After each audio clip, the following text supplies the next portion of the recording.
Bonjour, je m'appelle Stéphane Doniquian. Après un parcours universitaire classique en informatique qui s'est terminé par une soutenance de thèse, j'ai passé 15 ans dans le domaine de la recherche publique, d'abord au CNRS puis à l'INRIA, à travailler sur la modélisation des comportements humains, individuels et collectifs.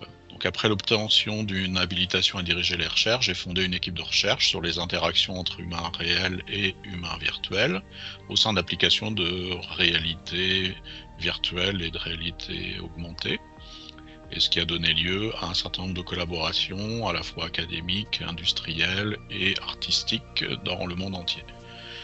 En 2009, j'ai quitté la responsabilité de l'équipe pour cofonder et diriger la société Golem. Et cette société est un éditeur de logiciels spécialisé dans l'animation et les comportements de personnages synthétiques, de quelques individus jusqu'à des foules très larges. Nos logiciels sont utilisés par des artistes dans des studios d'animation et d'effets spéciaux dans le monde entier, afin de peupler des films et des séries télévisées de fiction ou d'animation, mais aussi des publicités ou des cinématiques de jeux vidéo. On peut citer par exemple des séries mondialement connues comme Game of Thrones, The Walking Dead, Arcane, des mangas animés comme One Piece, des blockbusters Marvel ou encore Pirates des Caraïbes. Et en France, on a été utilisé par exemple pour des films d'Alexandre Astier, de Robin Campillo, d'Alain Chabat, d'Albert Dupontel ou encore de Michel Hazanavicius, pour ne citer que.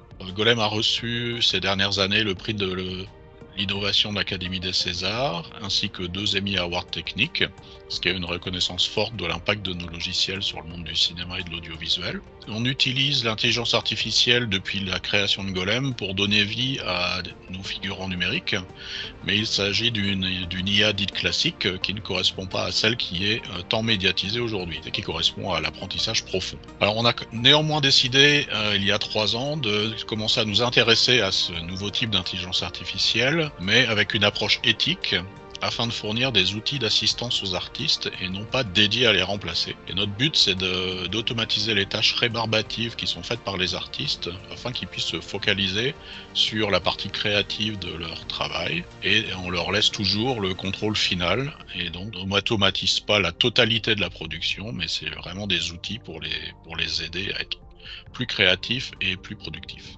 Donc je vous invite à venir assister à Lille à la masterclass intelligence artificielle et création artistique, quel est le meilleur scénario, afin de pouvoir échanger ensemble sur ce sujet passionnant et d'actualité.